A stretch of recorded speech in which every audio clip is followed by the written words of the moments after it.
So the next panel, it's ABBL. It's Initiatives to Accelerate Social Finance. Please welcome to the stage Thomas Collin, who is Sustainability Officer at ABBL, Alicia Di Cara, Advisor for Sustainable Finance from the Ministry of Finance, and Carmen Vera Garcia, Advisor from the European Investment Bank.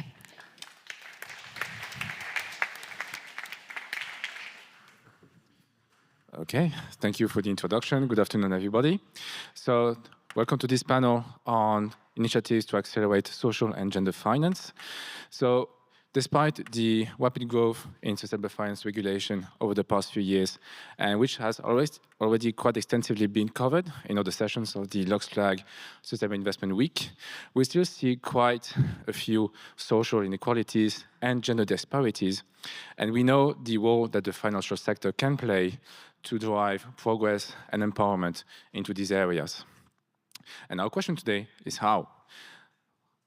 So, and to answer that, we want to delve into some international and national initiatives that drive real effect, real change on the ground. And for that, I'm really privileged to be joined on stage by Alicia Di Cara from the Ministry of Finance and Carmen Vera Garcia from the EIB, who are really at the forefront of such initiatives at international and national level. And so maybe let's start the discussion with you, Alicia. We know that the Ministry of Finance has recently released, and I believe it was in April of this year, a 10-point action plan on sustainable finance. So perhaps can you tell us how it just goes beyond the just green aspect of such sustainable finance, of environmental aspect into ESG, to also cover maybe social and gender-related considerations as well? Maybe I'll take you. There is one in the middle. Oh. Is it on? Great. So thanks, Thomas. Indeed, we published a 10-point action plan for sustainable finance in April. And what jumps in the eye right away is indeed the action plan we called Go Beyond Green very easily. But then we also have another one that's relevant, namely that we put ourselves a vision and an ambition to basically develop Luxembourg as a center of excellence for gender finance as well. And as you might know, and I think it's the case of many people in this room, we've been focusing a lot on green and climate finance over the past 10 years. We were sort of waiting a bit to see how the European agenda around social would also evolve. But then at this point, also decided we wanted to take a front-runner role in this space and really start focusing on the S of ESG. And when we had a look at, okay, what are the key priority topics where Luxembourg has a problem and can have an impact, we relatively quickly decided that gender would be a core issue for us to focus on. And then we were also thinking, well, what did we do well in the climate finance space? What could potentially be replicated, but with a focus on social? And there we decided to, basically replicate the concept we developed for the International Climate Finance Accelerator, which some of you may know, which is an accelerator for first and second-time fund managers setting up a climate impact fund, and to basically replicate that for fund managers setting up a social impact fund. And that's what we are working on at the moment and have been focused on in the past year. I think it makes a lot of sense to take inspiration from what has been working on the climate aspect, environmental aspect of sustainable finance so far, and we use that to launch new initiatives on the social space of things. And I want to go back to the International Social Finance Accelerator later on, but I want first to turn the clocks a little bit behind first and go back to the launch of the Gender Finance Task Force. That was also one of the action points of the Ministry of Finance. So what can you tell us about this task force? What are the specific subjects that it covers? Have you already maybe identified or even released any key deliverables? What form do they take? What can you tell us about that? Yes. So the Gender Finance Task Force was actually set up in September last year. So it's been a full year already. It consists at the core of 11 members of the financial sector here in Luxembourg, C-level also, or people that are really influential in their organizations, which then again underpins also the strategic importance we allocate to the topic. It's important for us for this initiative to not be solely government-driven. I mean, the topic concerns us all. Everyone has their part to play in it, and we really wanted it to be industry-led as well, which then explains the composition. So we have representatives from the fund industry, from banks, from the impact space. So it's a good mix of financial sector representatives. In terms of topics, there are two streams really that we focus on in the task force. One being women in finance, and the other one being finance for women. So the first one, I think the name, again, is self-explanatory. We focus a bit more on looking at what's women's representation in the financial sector here in Luxembourg, and what are some topics, challenges, and potential solutions there. And then finance for women, there we look more at the gender lens investing space, also on the product and services side. What can we do basically, or develop, or set up to reach gender equality, and from an impact point of view, not only in Luxembourg, but also globally, basically, because gender inequity is a global subject. We realized very quickly over the course of this year and the task force meeting 3 or 4 times, that we actually need to dig deeper. If we want concrete outcomes to come out of this task force, we basically need to come up with subtopics, let's say. And that's why we decided to create 7 working groups, and we staffed them, let's say, with people that are also working on these topics in their daily job. So that are really close to the several dimensions of the issue at hand. So to quickly go over the working groups, just to give you an impression of what exactly we will be looking at, or have been looking at already in the past few months and also going forward. One group will focus on data, because we can't do policy decisions or any type of decision, even within companies, without having data to first give us an idea of what the status quo is and what can be improved.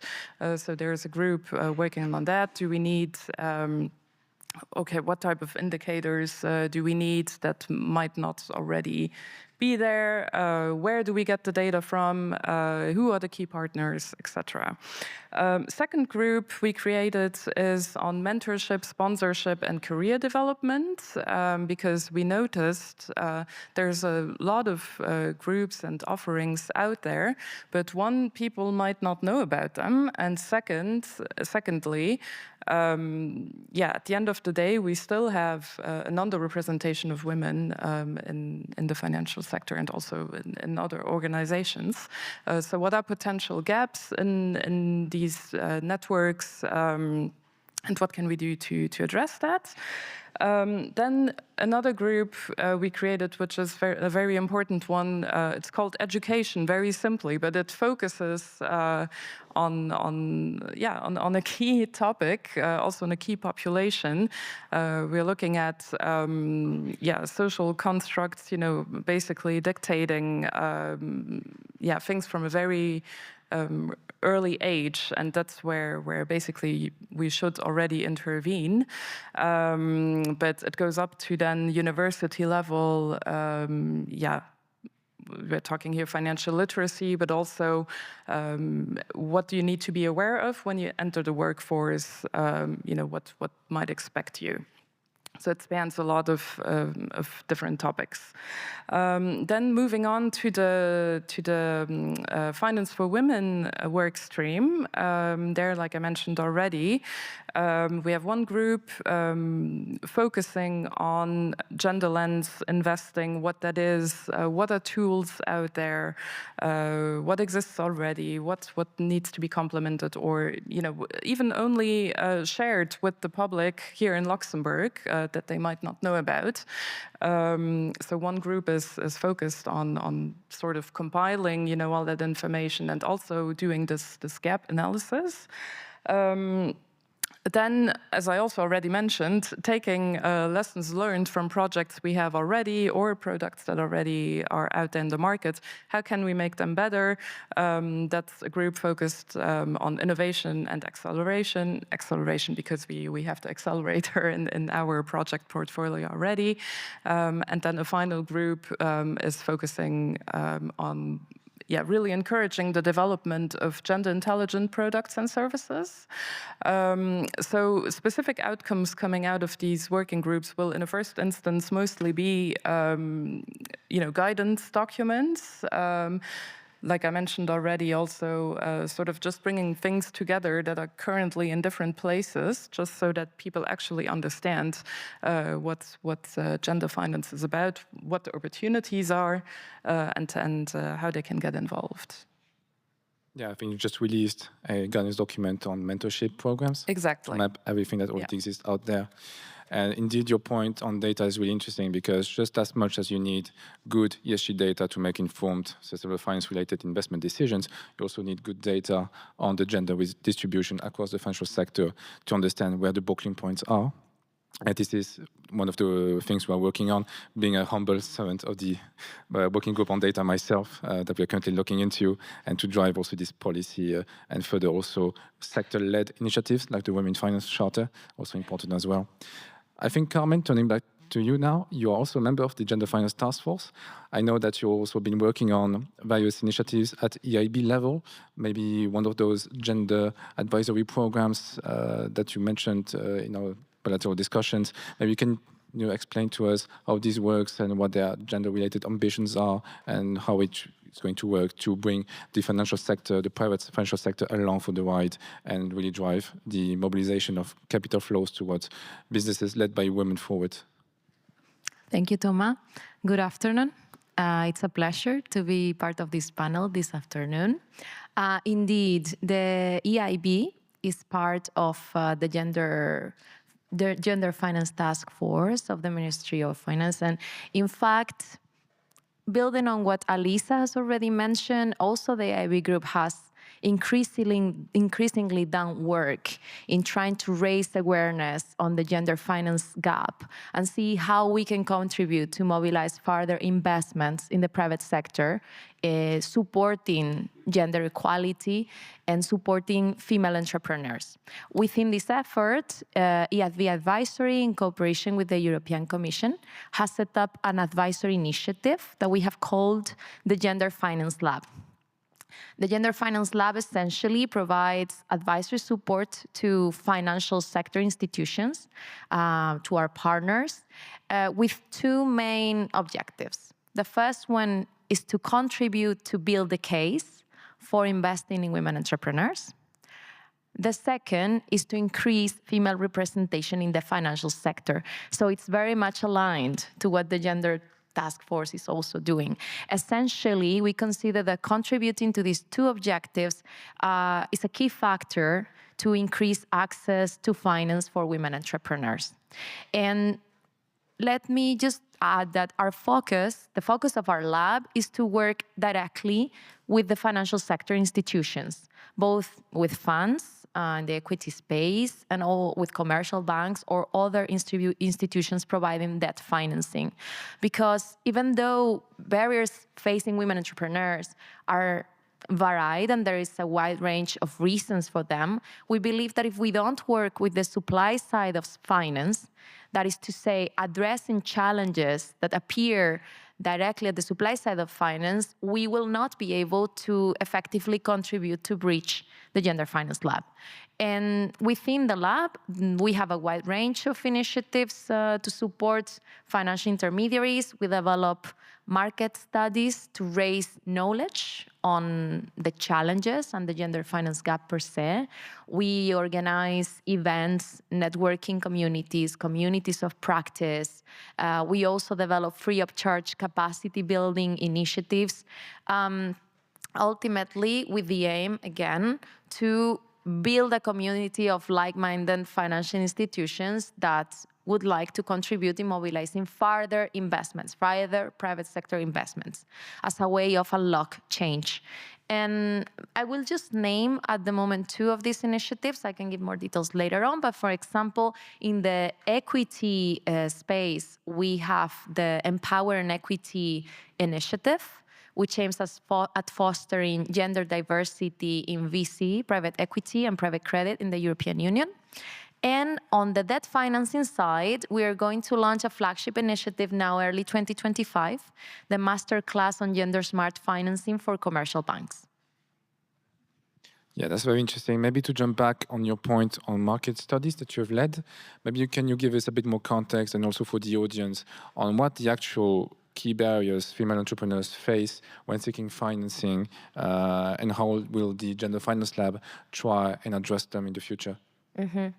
So yes, indeed, as part of the effort that the EIB group has been conducting in raising awareness on this topic, we have, let's say, taken into consideration a wealth amount of research that's out there already on this very subject, but we have also conducted specific research ourselves. I would like to mention 2 research studies that are relatively recent and quite spot on this topic. The survey that was published by our economics department in 2022, Supporting Women Entrepreneurs, Survey Evidence on Why It Makes Sense, and the EIB advisory study of 2020, Funding Women Entrepreneurs, How to Empower Growth. I just focus mostly on the challenges that are referring to access to finance.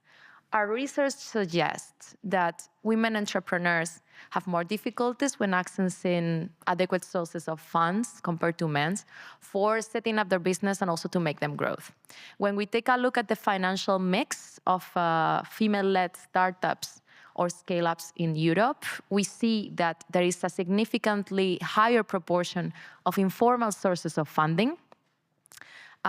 Also, they have a significantly higher proportion of public funding. So they are adequately serviced by public funds, essentially through grants.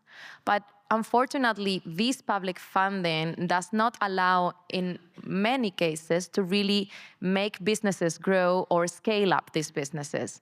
And where we see that there is indeed a challenge is on the access to equity financing. So another of our research, recent research studies commanded by the EIF and Invest Europe.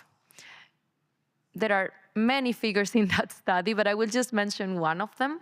So from 2011 until 2021, 1 in 10 founders in Europe that received VC were women. So only 1 in 10 founders were women. Obviously, this is pretty telling in its own.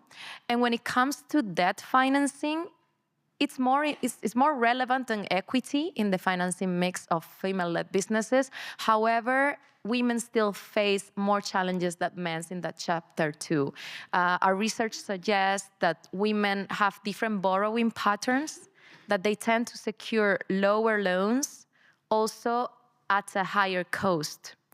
So what this tells us is that there is potentially a market segment of women entrepreneurs that is underserved.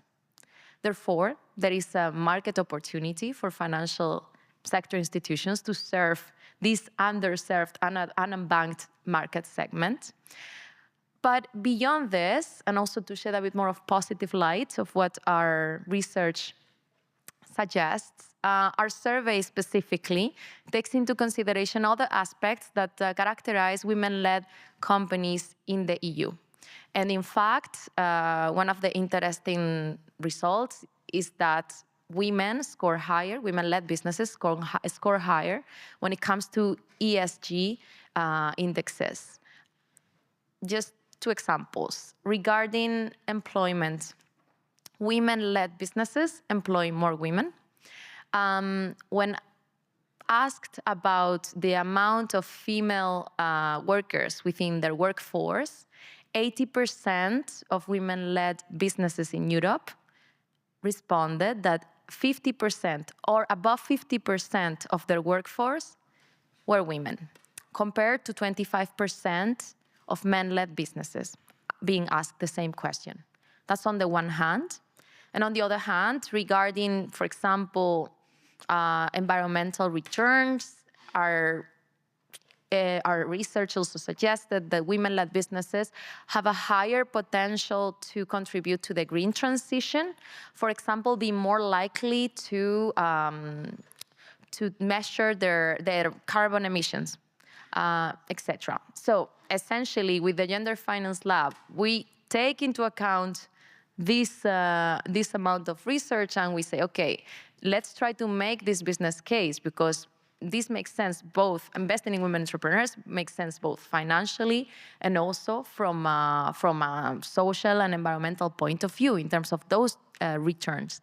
And well, I will not go too much into detail in the interest of time, but regarding the empowering equity that I mentioned earlier, just to be a bit more concrete on what we're specifically doing, just mentioning 2 flagship initiatives in that space. So we have the annual Empowering Equity events that are organized by the EIF in cooperation with EIB Advisory. We bring together funds with female representation in the EU, in the VC, private equity, and private credit spaces to build precisely this network, exchange best practices, and try to move forward on how we can improve in mobilizing further investments. And with regard to the debt financing, the masterclass that we're working on aims at actually contributing to promote further the gender smart finance criteria that the EIB has adopted to mobilize investments that qualify as supporting financing for gender equality. So there is quite still an underserved market here to be seized. And so if you want to invest into companies better faring in terms of ESG, I guess invest in companies led by women then. That's the takeaways. The studies you mentioned are publicly available? Yes, they are. They are publicly available. That's great. So our audience can also check them out at a later stage as well. Maybe turning back to the International Social Finance Accelerator that we mentioned at the very beginning of this session. I guess it's a sister entity somehow to the International Climate Finance Accelerator. So maybe can you tell us, Alisa, how both work together and under what governance and what the key really deliverables and the way that the ISFA is going to work more precisely? But can you tell us about that? Sure. So for those of you that may not know the ICFA, ICFA International Climate Finance Accelerator, like I said, it's an accelerator for first and second time fund managers setting up a climate impact fund. It was created as a public-private partnership in 2018, Ministry of Finance, Ministry of Environment, and partners from the private sector in the financial services area, of course. Like I mentioned in the beginning, we were really looking for something, well, what did we do well and what could be replicated for social? And that's then when we decided to partner up with the Ministry of Foreign Affairs to create the ISFA, so the International Social Finance Accelerator. So like you correctly said, it's actually a sister program, and both programs will run, not completely in parallel, but will run under one entity called Accelerating Impact. So the organization is currently being restructured to also get that name, so you will see it pop up here and there. And if you see it, you know what it is. So basically, like in the ICFA, The fund managers in the ISFA cohort will have access to several types of support. One being financial, of course, so there's an envelope for them to actually set up their fund, pay for any type of legal advice they might need for that, for risk management, etc. So they'll be working together also with the partners in the private-public partnership.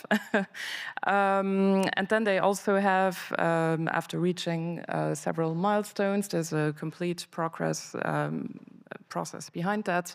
They will have access to a working capital facility, so this loan that is backed by the Luxembourg government, for them to actually invest in fundraising activities, building out their team, building out their pipeline, etc.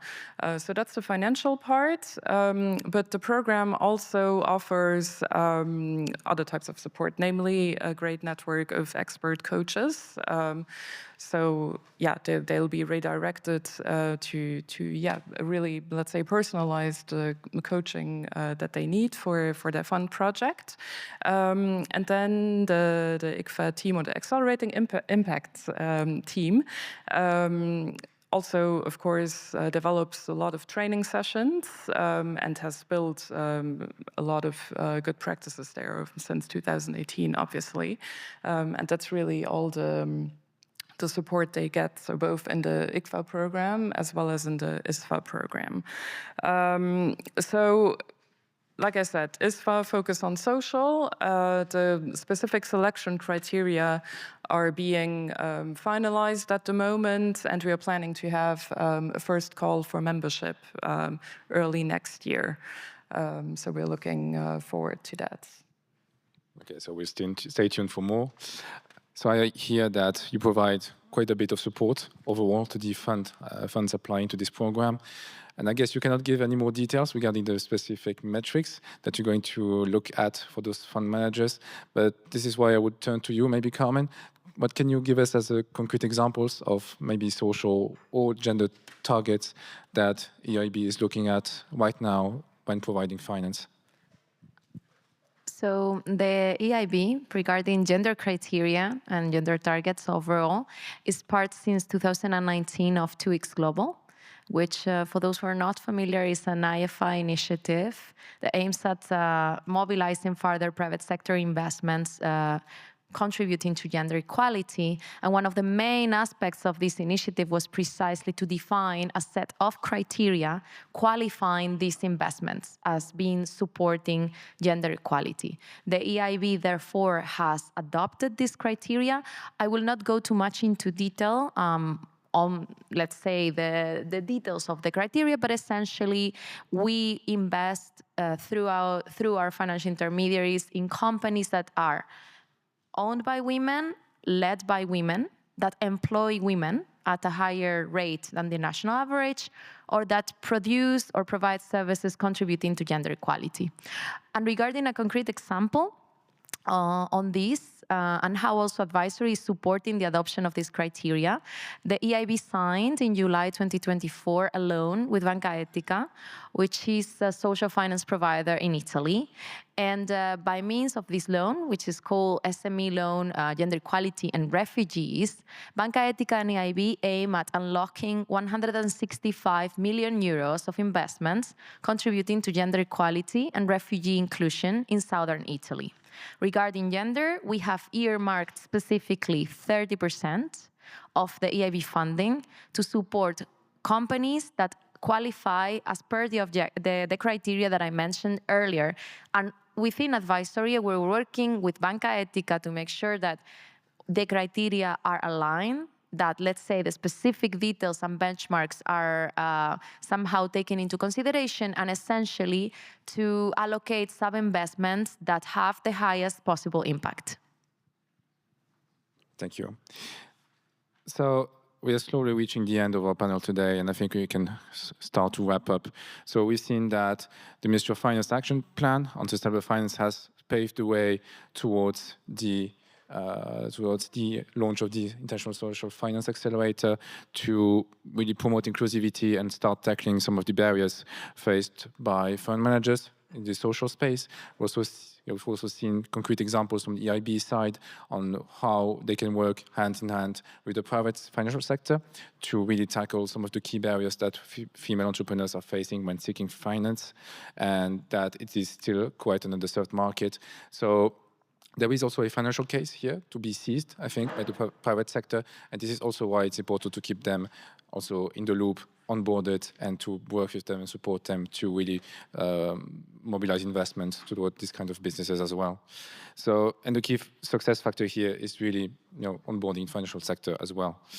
But it's not just about social metrics. It's really about driving change on the ground with real effects, tangible effects that promote inclusivity, foster entrepreneurship, and particularly entrepreneurship on the side from women. Okay, so thank you so much, Elisa. Thank you so much, Carmen, for sharing your expertise and insights. Thank you also to LuxFlag for hosting us in their landmark annual event.